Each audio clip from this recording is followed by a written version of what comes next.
¿Sabías que alguna vez se pagó un impuesto por tener barba? Sí, como lo oyes. Hoy te traigo los impuestos más raros y flipantes de la historia. Olvídate del IVA y la renta. Prepárate para un viaje por tasas tan absurdas que parecen de broma. Desde partes del cuerpo hasta objetos cotidianos, estos impuestos te van a dejar con la boca abierta. ¿Cuál crees que es el impuesto más ridículo de la historia? Escríbelo en los comentarios antes de empezar. Esto no es solo historia o economía, es un vistazo a la creatividad y avaricia de los gobiernos. Si quieres sorprenderte, reírte y aprender algo nuevo, quédate conmigo y suscríbete. ¿Listo para que te explote la cabeza con estas locuras fiscales? ¡Vamos a ello! Empezamos fuerte. Rusia, siglo XVIII. Una época de grandes cambios y desafíos.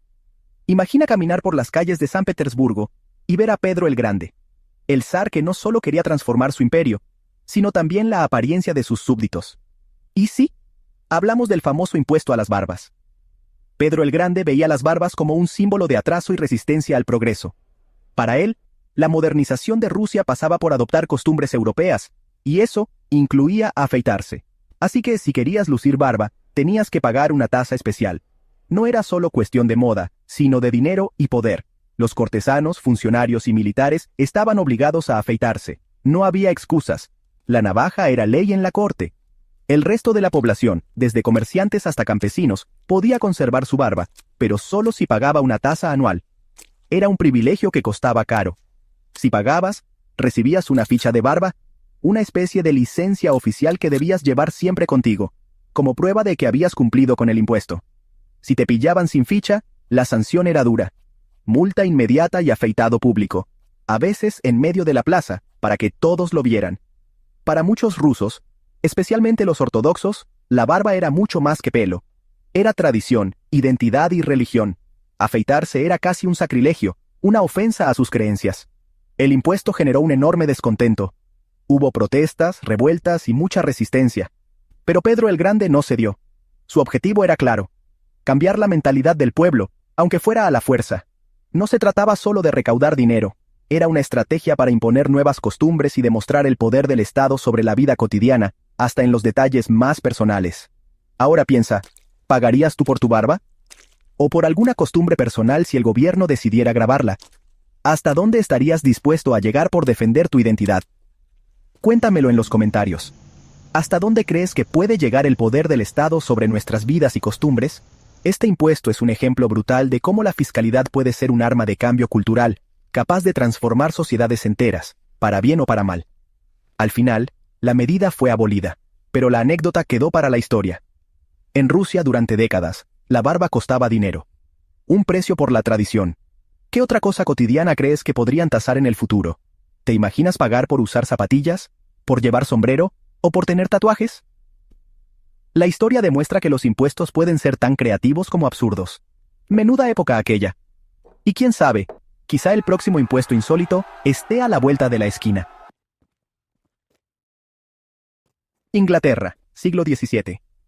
En una época de grandes cambios y desafíos económicos, el gobierno británico introduce el famoso Window Tax, el insólito impuesto a las ventanas. Esta medida, aparentemente sencilla, buscaba gravar a los propietarios según la cantidad de ventanas en sus casas, bajo la lógica de que más ventanas significaba mayor riqueza. Cuantas más ventanas tenía tu hogar, más rico se suponía que eras, y por lo tanto, más pagabas al fisco. Las mansiones y casas señoriales, con sus grandes ventanales, se convirtieron en símbolo de estatus, pero también en blanco de este peculiar impuesto. Para evitar pagar más, muchas familias optaron por tapiar sus ventanas, sellándolas con ladrillos y sumiendo sus hogares en la penumbra. Esta práctica se extendió rápidamente, cambiando el aspecto de pueblos y ciudades enteras. El resultado fue impactante.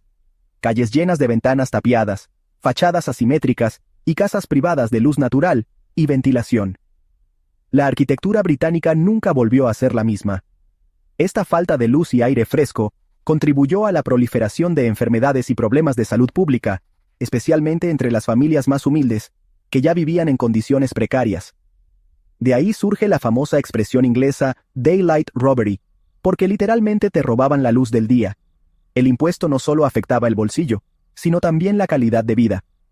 Lo que comenzó como un impuesto dirigido a los ricos, terminó afectando a todos.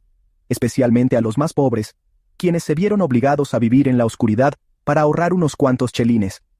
Tras décadas de protestas, críticas de médicos y presión social, el impuesto fue finalmente derogado en 1851.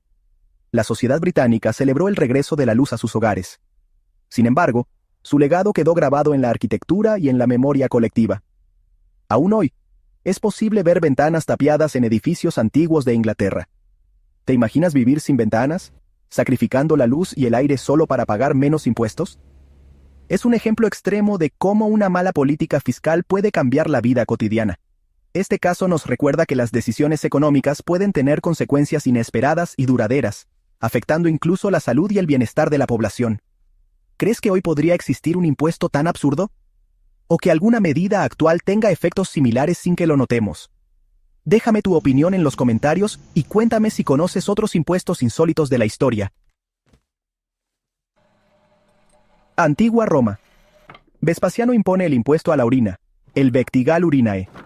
¿Por qué? La orina era valiosa para la industria textil y del cuero, usada para limpiar y blanquear ropa. Los lavanderos recogían orina de letrinas públicas y pagaban por ello.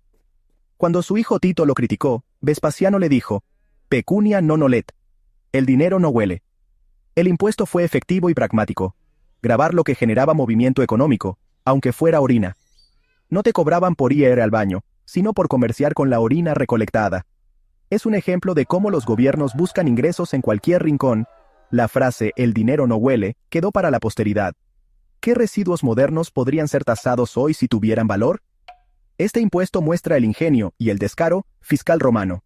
¿Te parece genialidad o asco? Comenta tu opinión. La necesidad agudiza el ingenio, y la recaudación. Roma nunca deja de sorprender. Inglaterra, siglo XVIII. La moda de las pelucas empolvadas arrasa en las calles y salones de la alta sociedad. No solo era una cuestión de estilo, sino también de estatus y poder. Las pelucas blancas y voluminosas se convirtieron en el símbolo de la élite, y todos querían lucirlas para demostrar su posición. Pero el gobierno británico, siempre atento a nuevas formas de recaudar fondos, vio una oportunidad dorada. Así nació el impuesto al polvo para pelucas. No se grababa la peluca en sí, sino el polvo blanco que las hacía tan elegantes y sofisticadas. Este polvo, hecho a base de almidón y a veces perfumado, era esencial para lograr ese look tan codiciado. El impuesto era de 1 guinea al año por cada persona que usara polvo para pelucas. Una suma considerable para la época, especialmente si consideramos que solo los más adinerados podían permitirse este lujo. Si pagabas el impuesto, recibías un certificado oficial que te permitía seguir usando tu peluca empolvada sin problemas. Este documento era casi un pase de entrada a los círculos más exclusivos. Sin embargo, muchos decidieron dejar de usar pelucas empolvadas para evitar el impuesto. De repente, lo que antes era símbolo de distinción empezó a verse como un gasto innecesario. Así, el impuesto aceleró el fin de una moda que ya comenzaba a decaer. El impuesto fue tremendamente impopular, y se convirtió en blanco de burlas por parte de caricaturistas y satíricos de la época. Las revistas y periódicos publicaban ilustraciones ridiculizando tanto a quienes pagaban como a quienes lo evitaban. Hubo algunas exenciones. El clero pobre y los militares de bajo rango no tenían que pagar. Pero el impuesto afectó sobre todo a la clase alta, que era la que más dependía de la moda para marcar diferencias sociales. La recaudación fue mucho menor de lo esperado. La gente, ingeniosa como siempre, simplemente cambió de estilo. Dejaron atrás las pelucas empolvadas y empezaron a lucir su cabello natural, marcando el inicio de una nueva tendencia. Finalmente, el impuesto se derogó cuando la moda de las pelucas ya había pasado de moda. Las pelucas quedaron olvidadas en los armarios, y el gobierno tuvo que buscar nuevas formas de recaudar dinero. Ahora imagina, ¿dejarías de usar algo que te gusta solo porque le pusieran un impuesto? ¿Cambiarías tu estilo por una cuestión de dinero? ¿O te mantendrías fiel a lo que te hace sentir bien? Piensa en un impuesto a las zapatillas de marca, a los tintes de pelo, o incluso a tus accesorios favoritos. ¿Hasta qué punto la fiscalidad puede influir en nuestras decisiones personales y en la cultura de una época?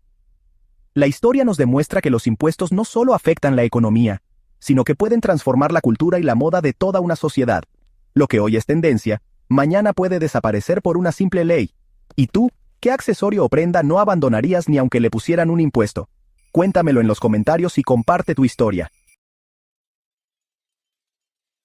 Saltamos a las Islas Baleares y al famoso impuesto al sol, la ecotasa turística. No es por tomar el sol, sino por alojarte en hoteles, una tasa para compensar el impacto ambiental del turismo. Los defensores dicen que ayuda a proteger el entorno y financiar proyectos sostenibles. Los detractores creen que puede ahuyentar turistas y dudan de la gestión de los fondos. Es un debate entre desarrollo económico y conservación ambiental. Muchos destinos turísticos tienen tasas similares. ¿Te molestaría pagar un poco más si el dinero va a proteger el lugar que visitas? ¿Son estos impuestos justos o solo otra forma de sacar dinero al turista? Cuéntame tu experiencia y opinión en los comentarios. Un ejemplo de cómo los impuestos se adaptan a los retos modernos. Estados Unidos, Missouri, siglo XIX, llega el Bachelor Tax, el impuesto a los solteros. Si eras hombre, soltero y mayor de 21, pagabas $1 al año. La idea era incentivar el matrimonio y recaudar fondos, pero también señalaba socialmente a los solteros. Este tipo de impuestos existieron en varios países y épocas, buscando fomentar familias. En la práctica, no cambiaban mucho el comportamiento y generaban resentimiento. Eran difíciles de aplicar y pronto fueron derogados. ¿Crees que un impuesto puede cambiar la vida amorosa de la gente? ¿Sería justo hoy un impuesto a la soltería o a no tener hijos? El debate sigue vigente. ¿Hasta dónde debe llegar el Estado en la vida personal? ¿Qué opinas tú? Déjalo en los comentarios. La fiscalidad y el amor, una mezcla explosiva.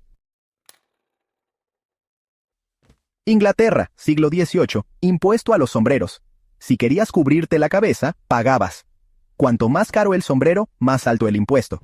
Los sombrereros debían comprar licencias y poner sellos fiscales en cada sombrero.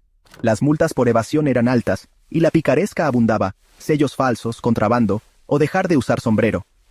El impuesto afectó a la industria y a la moda, perjudicando a pequeños artesanos y cambiando estilos. Aunque buscaba grabar a los ricos, terminó afectando a todos.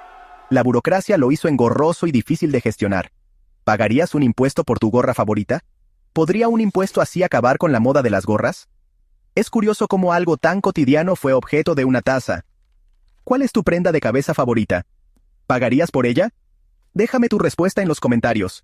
Menudas ideas tenían estos gobernantes.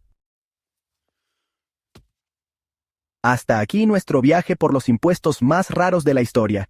Si te has sorprendido o divertido, dale like y suscríbete para más locuras del dinero. ¿Cuál de estos impuestos te pareció más increíble o absurdo? Déjalo en los comentarios. Si tienes dudas o datos extra, compártelos y ayuda a la comunidad. ¿Tienes ideas para futuros vídeos? Escríbelas abajo. No te pierdas el próximo episodio. Hasta la próxima.